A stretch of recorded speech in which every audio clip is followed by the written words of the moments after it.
Hello, everybody. It is your girl Prush, and I am back with another video. So don't forget to comment, like, subscribe, and hit the notification bell button so you never miss a video when I do upload. And don't forget to share my videos wherever with whoever so they know you're rocks with your girl, though. Shout out to my 88 subscribers. My 88 subscribers. Hey. And if you are new here, hi, hello, and welcome.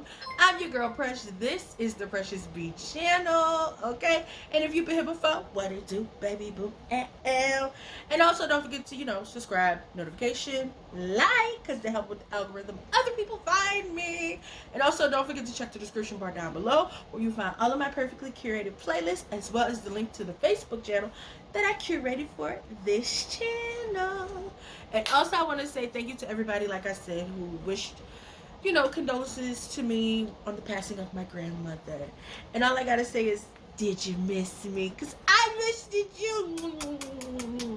I know I was technically supposed to have these videos up last week, but I wound up catching a minor cold. When the seasons get to change in my body, be like, what's going on? Why is it hot, cold, and all over the place? And so then my immune system go into attack mode and then I get sick. So yeah, but I'm better now, okay? Slight still, some coughing or whatever and slight little nasals. But other than that, we good though. Okay, so without further ado, y'all, we're gonna go ahead and get into this video. Oh, if you have been watching my channel but haven't subscribed yet, why not? 88 people like me. They do. They really do. Pat say hey, she missed it, y'all too. Wash day. If you got natural hair, you know. That is an all-day event.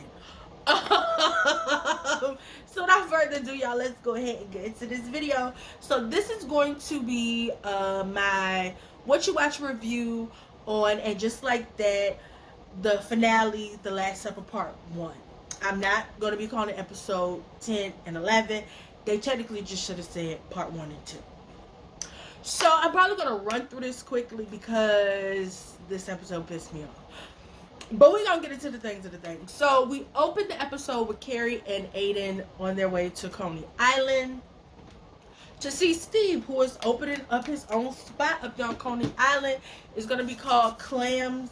Well, he's going to be serving clams and hot dogs. And I'm just like, that don't sound appealing at all. And can we talk about the fact that Carrie looked like she homeless? Like every single time I see this lady, she looked like, I just want to give her some change. I just want to pull out my change purse and be like, you want some change, baby? I got some. You want some change? I got a little change for. Like Carrie made me want to give her some change, honey. She look homeless, okay? She look like one of them crazy people who can tell you, it's the end. This is then, like, yeah.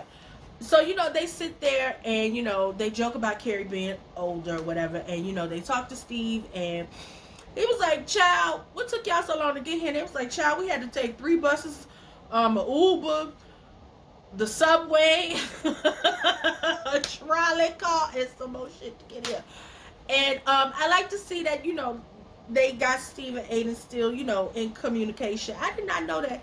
I think I was right about Aiden being Steve's business partner on the bar. So now he's opening up this new situation. I love that Carrie and Steve have a fairly good friendship.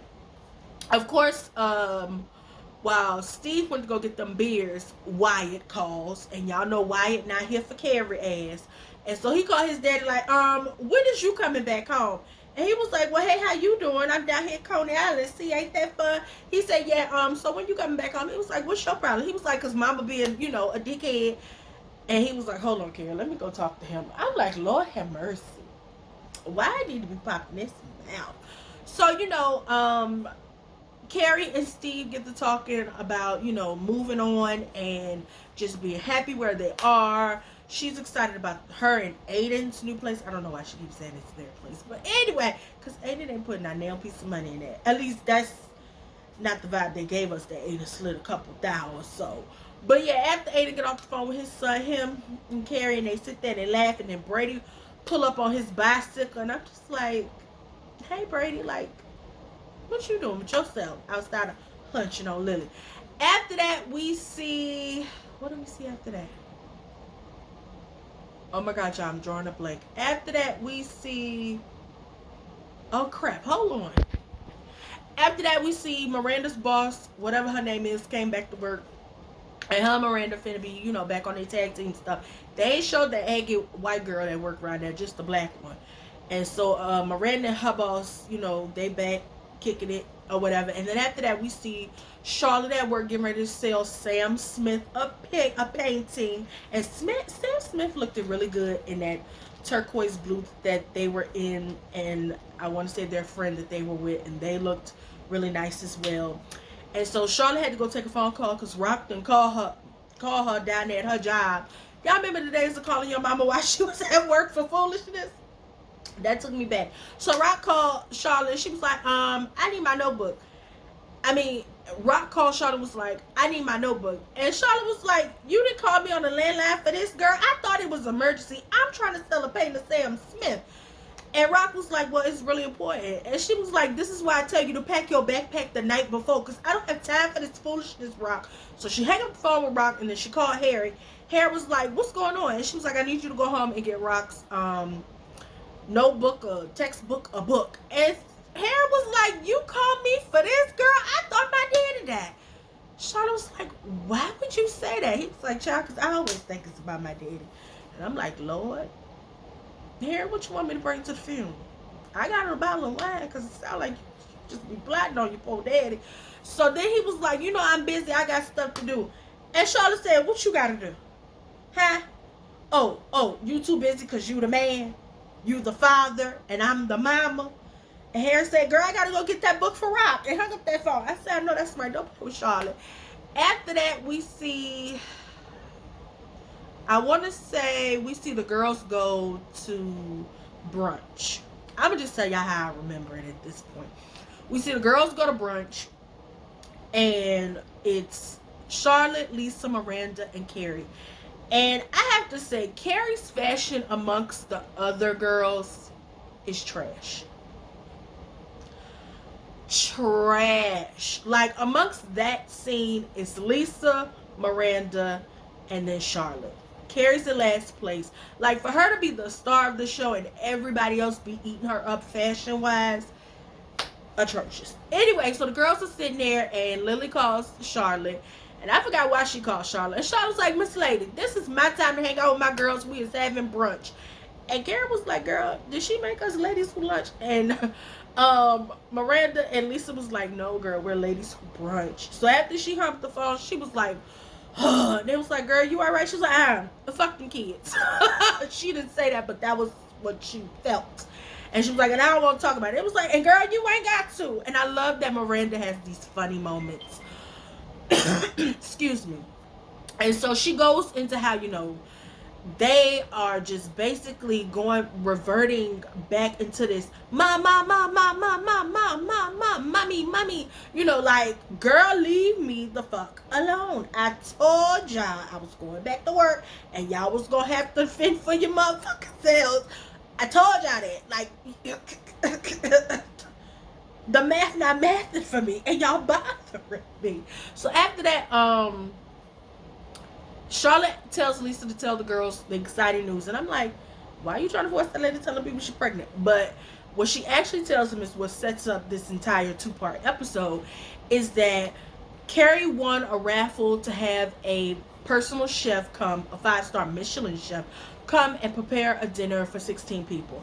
And Carrie was like, child, I don't even know 16 people that I want to even eat with. And Charlotte was like, well, girl, this could be like your housewarming dinner at your new house. And Carrie was like, no, ma'am, I just got them walls painted, honey. No. And she was like, oh, you could do it at your old spot. And she was like, yeah, a goodbye dinner. And Lisa was like, the Last Supper. And it was like, see, bitch, this is why PBS gonna give you that 10-part series.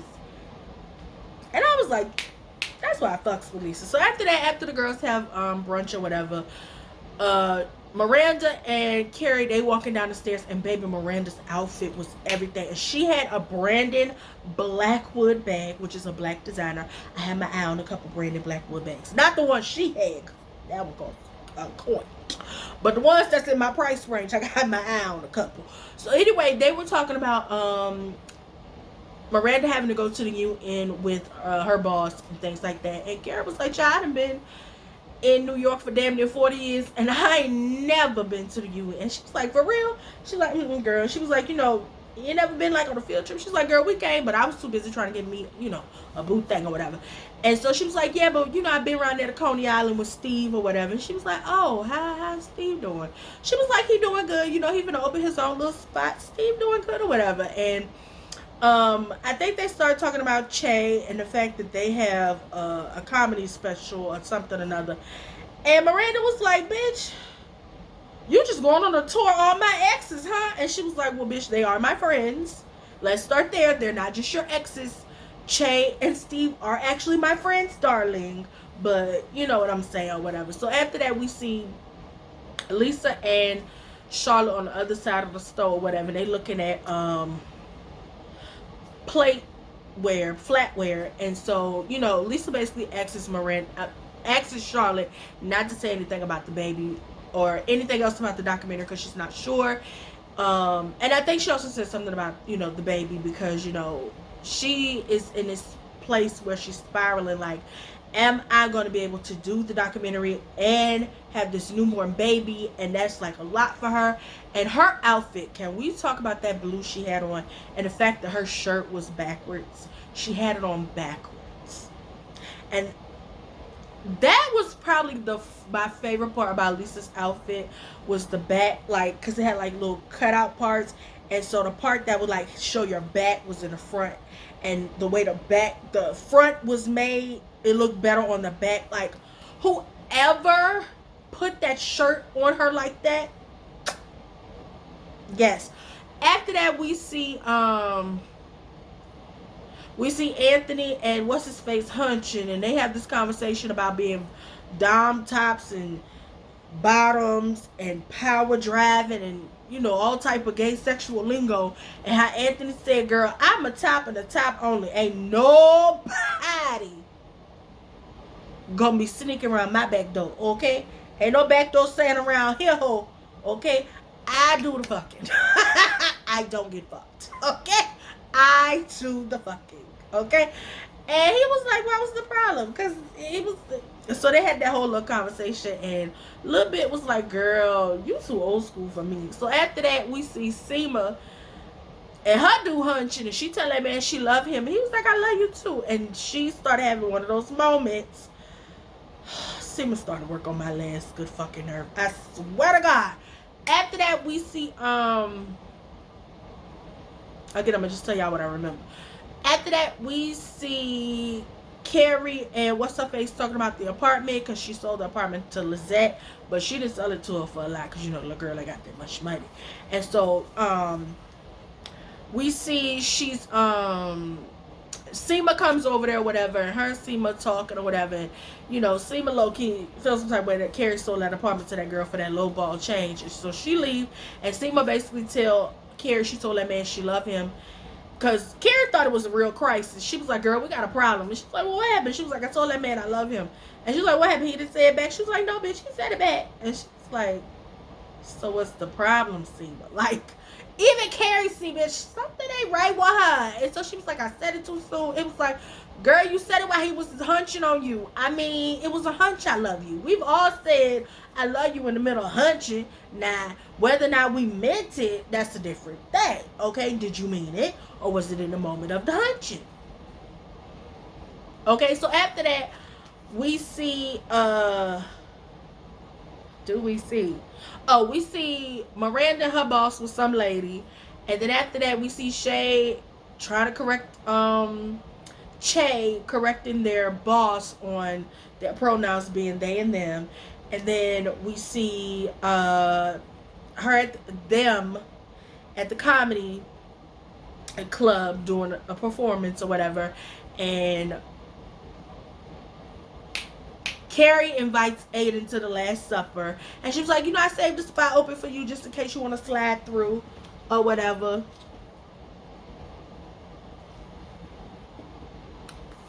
And he was like, all right, whatever. And I think he said he'll think about it. And so while they standing in line being cutesy cute, she looked cute in this moment. Every other moment she'll be looking too cute. And then Miranda pop up, and she was like, hey, bitch, what you doing here? And she was like, I wanted to come see the set. She was like, Che, no, you here? And she was like, no, I wanted to surprise him. And the look on Carrie's face told me everything I needed to know. That what Che was going to be talking about was going to be Miranda's ass. And, you know, she also told Carrie that she didn't want to treat Che the way she treated Skipper. If you watch the original Sex and the series, then you know that Miranda did Skipper dirty. And he was a nice dude. He was a little quirky. Che comes out there, Toby comes, says hi to them, and you know, Che gets on stage and they do their bit, and they get to talking about Miranda, and Miranda's face was, and Karen was like, you know, if she could have made the Lucy noise, like bitch, you know, Lucy. Like, bitch, that was the vibe Karen was giving, like, bitch, like, I'm sorry, Frisch, she out here dogging you. So, I mean, well, they're out here dogging you. Baby, Che was going in on Miranda, and it was funny. I think out of all the comedy bits they had done for Che, this was my favorite, because I like when comedians, comics, take actual shit that happened in their lives and they make it funny. Like, they turn their pain into comedy, and it's actually funny because you know they sat there and they broke it down and they took it apart and they figured out, okay, I think this is funny, so I'm gonna use this. Like, I like that type of thing. And of course, Che was killing it until Miranda got up and does what Miranda does, you know, made it a point to walk past Che and stare him down and then go out the door. And so, like, that fucked Che up. So then Che goes outside and, you know, they're arguing with Samantha. We're gonna talk about that. Arguing with Miranda. And, you know, Miranda's like, how dare you do that? And Che was like, I didn't even know you were coming. And she was like, you know, you sitting here talking about, excuse me, our relationship and me. And she was like, it was fucked up, Miranda. Like, Che was like, it was fucked up. Like, let's not sit there and act like it wasn't a hot pile and stinking shit mess. And she was like, you know what? I ain't got time for this. So, and she leaves, whatever. Che did try to apologize. So then Toby comes outside and basically has this conversation with Che. And, you know, Che was like, fuck that. I'm not going to conform myself to appease nobody. Fuck that. You gonna get me as I am. Fuck all that dumb shit. And so Toby was like, well, shit, can I walk home with you? And she was like, yeah, what's up? And so they go home, and I think they hunched on part 2. But anyway, we're getting ahead of ourselves. So anyway, after that, we see, what did we see? Oh, after Miranda, this was before all of that, but after Miranda had left from kicking it with her boss and some lady at the UN, she go home. This was after, yeah, Miranda looked good in that coat she had on. But again, I told you I'm gonna tell you how I remember. So Miranda goes back to, you know, her and Naya's apartment, and Naya's sitting there talking about, you know, the dinner she's been invited or whatever, the 5-star chef. And she was like, girl, do you know who the chef is? And she was like, no, I don't know. And then she opens this email she gets from Andre Rashad Dusty. So he just sent her a goddamn invitation to his baby shower with the white bitch with the hat. And, you know, Miranda was like, girl, well, before that, they was talking about, you know, Naya being there as her, you know, friend, because Che was going to be there to basically make sure she don't make an ass out of herself. And so, you know, she was like, yeah, girl. And it was kind of like a miscommunication because Naya had got that email or whatever. And she was like, girl, fuck them. Don't go to that baby shower. And she was like, bitch, I know you lying. They got that registry link down here. And then Naya does the most dumbest shit in the whole wide world. She buys them a fucking stroller. Now, granted, I'm petty. But, bitch, I'm not petty enough to spend my money on you. That's not some shit I'm going to do. Fuck that. Fuck that. Now, I I'd buy the stroller and then buy a dog and push it around in that stroller. That's what I would do. Bitch, I'd buy that stroller and push a puppy in it. But bitch, I'm not gonna buy no stroller for you to push your dust ass baby in. And granted, I know some of y'all gonna be like, well, what the fuck did the baby do? Listen, the daddy dusty and so is the mammy. So 1 + 1 is 2. The baby dusty too. Anybody could get it, okay? Fuck them and that baby, okay? But I was real mad that Naya sat there giving her whole little angry speech about every time you push your little dusty baby in the stroller, you gonna know that his ex-wife with her Columbia degree and her unlimited wealth. No, bitch, you don't buy nothing. Nothing. Nathaniel, you show up to the baby shower with your new nigga. That's what you do. And you know what you do? You bring a bottle of wine and you sit there and say, oh, but y'all, oh, right, you can't drink.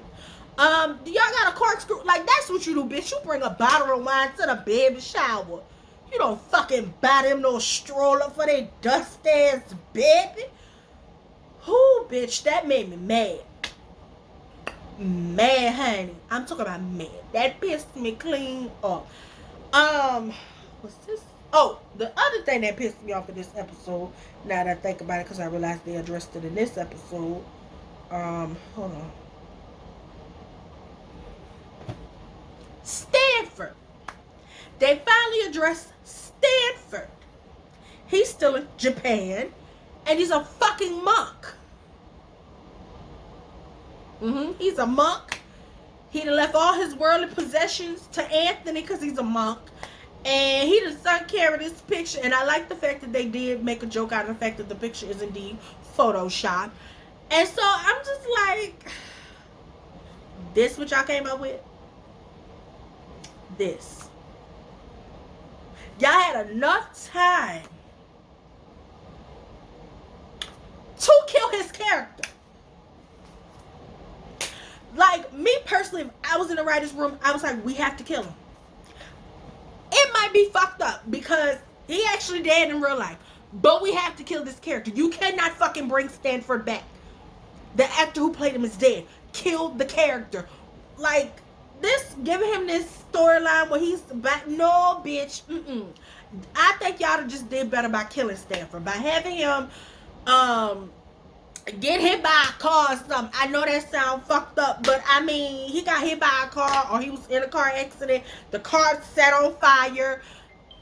Like, I feel like that, like, he's a monk? Really?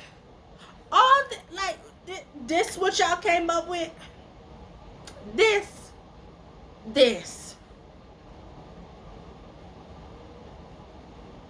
Like, bitch, all y'all had to do, to be honest with you, and this might sound fucked up, but y'all could have had him die in a plane crash on his way back to America.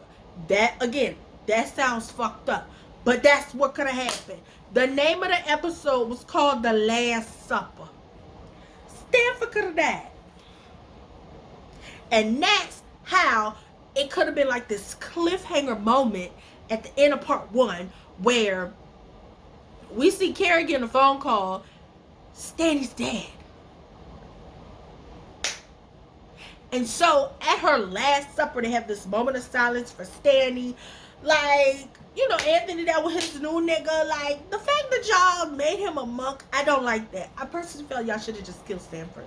Y'all should have just 186 the character. Like, but what else happened? Oh, Aiden finally basically let Carrie know why he didn't want to be around at the old apartment, because he felt like because he couldn't marry her, you know, having her, you know, have that lease in the apartment next door to hers was kind of like their type of commitment.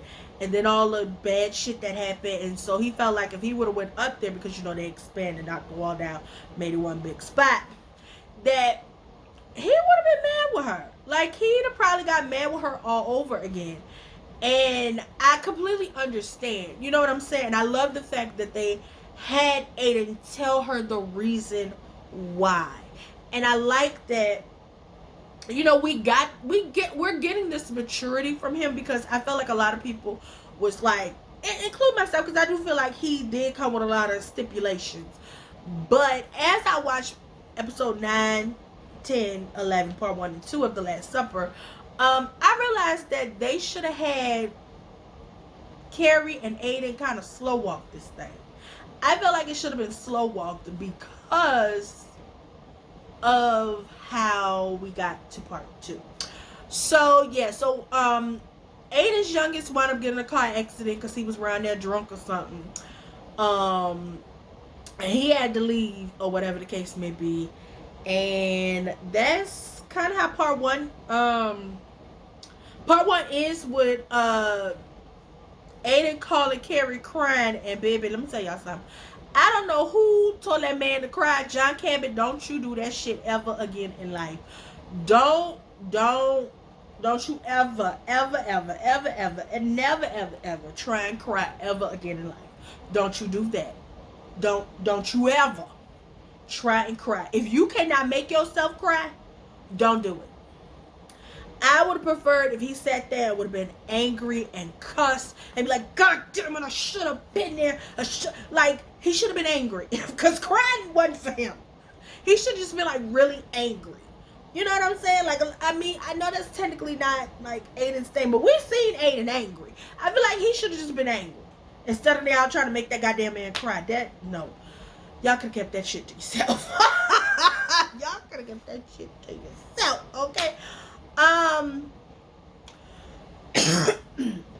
So I'm gonna go ahead. That was part 1.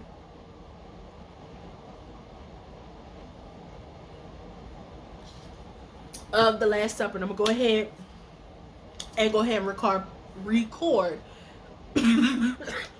excuse me, part 2. So that is all. That is it. Don't forget to comment, like, subscribe, hit the notification bell button so you never miss my video when I do upload, and don't forget to share my videos wherever, whoever, so that you rocks with your girl.